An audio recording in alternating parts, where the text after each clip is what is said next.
Hello à tous, c'est Julien Renard d'Investir.us, je suis ravi de vous retrouver pour cette nouvelle vidéo. Alors aujourd'hui on va parler immobilier aux États-Unis bien sûr, et notamment je vais essayer de vous donner quelques éléments de réponse parce que je sais qu'il y a beaucoup de gens qui s'intéressent à ce type de produit. Est-ce que ça vaut le coup d'acheter une maison 50 000 $ aux États-Unis comme on peut le voir parfois sur internet?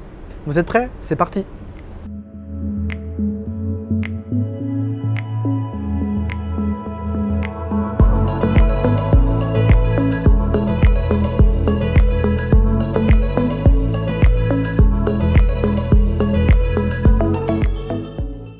Alors déjà, je vais vous donner la première réponse. À mon sens, oui, c'est possible d'acheter une maison 50 000 $ aux États-Unis. Une maison où on peut mettre un locataire. Ça peut paraître paradoxal parce qu'on est dans un grand pays, grande économie, sans doute première puissance mondiale toujours. Je pense que c'est toujours les chiffres qu'on nous indique. Mais malgré tout, on peut trouver des biens vraiment pas chers aux États-Unis. Alors c'est vrai, pourquoi? Parce que vous avez des quartiers qui sont très difficiles aux États-Unis, où vous avez un taux de criminalité qui est très important, où il y a une large problématique autour de l'éducation. Vous savez que l'éducation conditionne énormément les marchés immobiliers. Si vous n'avez pas de bonne école, clairement les quartiers stagnent, voire diminuent en termes de valeur, en tout cas les biens immobiliers. Et puis également, vous avez eu des grands mouvements migratoires dans les années passées. Les Américains sont très mobiles et donc il y a eu des vagues migratoires d'État entre États ou parfois de ville en ville en fonction de comment l'économie a fonctionné, notamment toute la grande région du Midwest des États-Unis, donc la région des Grands Lacs. Pour citer les grandes villes, Cleveland, Détroit, Chicago, Pittsburgh, voilà, toute cette région-là qui était basée très clairement sur l'industrie, a vraiment explosé au cours du 19e siècle. C'était la très grande région économique. Mais oui, au cours du 20e siècle, l'industrie a beaucoup baissé, a été relocalisée notamment en Asie, et puis il y avait beaucoup moins besoin d'industrie. Et donc, forcément, il y a eu beaucoup de faillites d'entreprises et donc beaucoup d'immigration. Beaucoup de gens sont partis de ces villes, tout simplement. Donc, ça a laissé beaucoup de biens vacants et des quartiers aussi très compliqués parce qu'il y avait beaucoup moins d'emplois, donc une vraie misère sociale. C'est ce qui s'est passé. Et ça, vous avez encore le résultat de tout ça aujourd'hui et c'est pour ça que vous trouvez toujours des biens à 50 000 $. Donc, il faut bien avoir conscience que quand on achète une maison aussi peu chère aux États-Unis, c'est vraiment qu'on va dans un quartier, on va dire, compliqué. On est dans un quartier en tout cas où vous avez des fondamentaux économiques qui sont très légers. Vous achetez aussi généralement des maisons qui sont anciennes, donc qui peuvent venir avec des besoins en maintenance beaucoup plus importants. Voilà, vous avez des écoulements, des connexions à l'eau, vous avez peut-être aussi des fondations qui peuvent avoir bougé au cours du temps. Voilà, donc tout ça évidemment aussi ça impacte la valeur du bien et c'est pour ça aussi que les maisons sont beaucoup moins chères. Globalement oui, il est possible d'acheter une maison à 50 000 $, je répète ce que j'ai dit au début de la vidéo, mais il faut y aller avec des pincettes je pense. J'ai personnellement une bonne expérience sur ce marché, notamment sur la ville de Cleveland, où on a accompagné pas mal d'investisseurs francophones dans des acquisitions immobilières à Cleveland. Très clairement, il faut aller vers des biens où vous avez déjà une sécurité sur les rénovations, où vous avez également un vrai support pour la gestion. Et puis surtout, il faut prendre du recul sur la situation au moment de l'acte d'achat. On va vous montrer une rémunération sur papier qui va être à 2 chiffres sans doute en matière de retour sur investissement. On parle de 10%, 12%, 14%, parfois les gens vont même sur des chiffres incroyablement hauts à 20%. Donc oui, c'est un point de départ sur le papier. Maintenant, comme vous l'avez compris, vous pouvez avoir plus de problématiques sur ce type de bien. Première problématique, des problématiques de maintenance qui peuvent être plus récurrentes. Deuxième problématique, c'est le locataire. Vous avez bien sûr une catégorie de locataires sur ce type de bien qui est plutôt faible en fait. Donc vous avez un risque d'impayé plus important. Vous avez également un risque bien sûr de dégradation plus importante sur des gens sur lesquels vous allez avoir peu de levier puisqu'ils sont pour la plupart peu solvables ou pas solvables. En tout cas, financièrement, on ne pourra pas les responsabiliser sur grand chose. Une fois que tout ça est dit et qu'on fait son investissement en toute connaissance de cause, eh bien écoutez, pourquoi pas? Je pense que ça peut être une bonne manière de diversifier son patrimoine et de tenter effectivement quelque chose dans ce sens. Pourquoi pas essayer de générer du revenu. Généralement, ce que je pense, c'est qu'entre la rentabilité papier et la rentabilité réelle après impôt, il faut à peu près diviser ça par 2.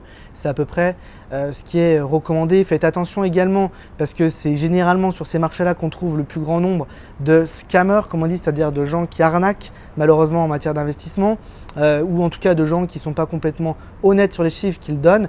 Faites très attention aux charges qui sont indiquées, comparez bien, allez sur les sites officiels potentiels en matière de taxation, notamment taxe foncière. Demandez des vrais devis d'assurance et prenez tout ça en compte avec une vraie réserve de maintenance parce que croyez-moi, vous êtes sûr que vous aurez au moins une facture pour la maintenance sur une année. À mon sens, si vous n'en avez pas, vous êtes très chanceux, mais il vaut mieux avoir une bonne surprise qu'une déception à mon sens.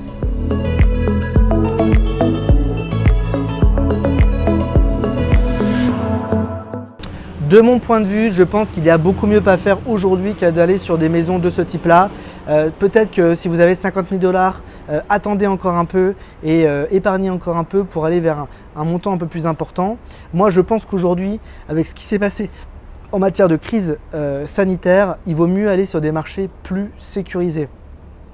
Je pense notamment à la Floride qui aujourd'hui est un marché qui à mon sens apporte beaucoup plus de sécurité avec un rendement réel qui peut être tout aussi important. En se positionnant sur le bon marché, on peut aller tout à fait avoir un objectif de rentabilité autour de 10% net après impôt sur des biens où il y aurait une fiscalité inexistante ou très peu importante.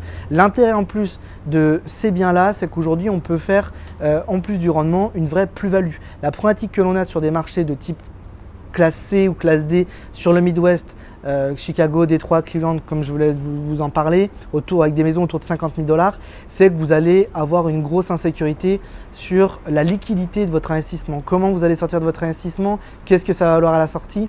Les marchés, encore une fois, sont assez hétérogènes, donc ça c'est un vrai problème. Sur des marchés plus sécurisés, stabilisés et homogènes également, vous avez une vraie sécurité sur la liquidité de vos biens. Encore une fois, aujourd'hui on agit beaucoup sur le Charlotte County dans le sud-ouest de la Floride. La plupart des maisons 3 chambres de salle de bain se vendent toujours avec un prix au mètre carré qui est très similaire. Et vous achetez en plus sur le marché quand vous passez par notre biais, donc vous achetez vraiment au plus près de ce que ça vaut et surtout vous êtes sur un marché qui s'accélère, qui prend de la valeur. Donc plus que le rendement, on parlait tout à l'heure d'un objectif de 10% net, je pense que vous pouvez en plus avoir une belle prédiction en matière de prise de valeur du bien. Donc tout ça mis bout à bout, je pense que ça permet d'avoir un développement patrimonial beaucoup plus intéressant, beaucoup plus long terme et aussi une manière de sécuriser son patrimoine beaucoup plus importante. En plus de ça, vous pouvez bénéficier d'un effet de levier en faisant appel à un crédit bancaire. Donc ça, c'est quand même très intéressant. Avec un budget, vous allez pouvoir vous acheter un bien beaucoup plus grand, de meilleure qualité, évidemment. Donc avec un apport similaire entre une maison à 50 000 $ ou disons une maison à 80 000 $ et un apport de 80 000 $ pour acheter une maison de 300 000 $ par exemple, eh bien, je préconiserais plutôt d'aller sur la seconde solution qui, à mon sens, apporte plus de sécurité, un rendement réel, à mon sens, beaucoup plus perceptible et aussi une vraie prise de valeur dans le temps de manière linéaire. Tout ça est basé sur des fondamentaux économiques et des analyses que j'ai faites. Ce n'est que mon opinion, mais je pense que si vous regardez aussi les données qu'on a sur Internet, vous comprendrez tout simplement. On est juste sur un marché en Floride qui accueille beaucoup de nouveaux résidents, alors qu'aujourd'hui sur les marchés du Midwest, on a encore des gens qui quittent les villes. En tout cas, on est sur des périodes au mieux qui sont flat en termes de démographie. Ce n'est pas du tout suffisant, évidemment, pour pouvoir espérer une prise de valeur des biens dans le temps. Ma conclusion, c'est déjà chercher des solutions faciles si vous commencez dans l'investissement immobilier aux États-Unis. Allez sur le marché, trouvez un agent et faites-vous accompagner par quelqu'un de confiance qui a une vraie responsabilité dans la transaction qui pourra vous accompagner. Ma deuxième recommandation, n'essayez pas d'aller sur le marché avec des maisons pas chères où il va falloir faire des rénovations, notamment sur des villes du Midwest parce que vous allez avoir beaucoup de choses qui sont cachées derrière ou beaucoup de promesses qui ne seront pas tenues. Si vous voulez aller vers des choses effectivement pour doper votre rendement, je recommande plutôt des solutions clés en main où vous aurez effectivement là une possibilité d'être accompagné dans le temps et c'est ça qu'il faut faire valoir plus que uniquement les potentiels de rendement, le fait d'acheter peu cher. Et une dernière recommandation, ne regardez pas uniquement ce qu'on vous montre sur papier. Le papier c'est une chose, la réalité c'est autre chose. Vraiment ce sont deux univers différents, surtout si vous vous positionnez sur des marchés de classe C ou D, c'est-à-dire sur des biens de faible valeur dans des quartiers encore aujourd'hui avec des fondamentaux légers. Très clairement, il faut diviser par deux son rendement potentiel pour avoir quelque chose de rationnel à mon sens. Sur des marchés beaucoup plus structurés type B, comme nous sur lesquels on se positionne en Floride, là vous allez être beaucoup plus proche de ce qu'on vous donne sur papier très clairement, puisqu'on a des fondamentaux qui se vérifient avec une homogénéité très clairement sur les différents actifs disponibles. Je vous remercie beaucoup de m'avoir regardé sur cette vidéo, surtout si vous avez un projet d'investissement immobilier aux États-Unis, n'hésitez pas à me contacter. J'ai une large expérience aussi bien sur le Midwest, notamment sur la ville de Cleveland où j'ai accompagné plusieurs centaines d'investisseurs ces dernières années, et également en Floride où je suis agent immobilier et où j'accompagne quotidiennement des investisseurs francophones. Donc je pourrais également vous donner un comparatif et mon point de vue si vous le souhaitez. En tout cas, une seule adresse, si vous voulez nous contacter, contact@investir.es, ou directement dans la description, vous avez accès à un lien qui vous permettra de soumettre votre projet. Je vous dis à bientôt, bye bye.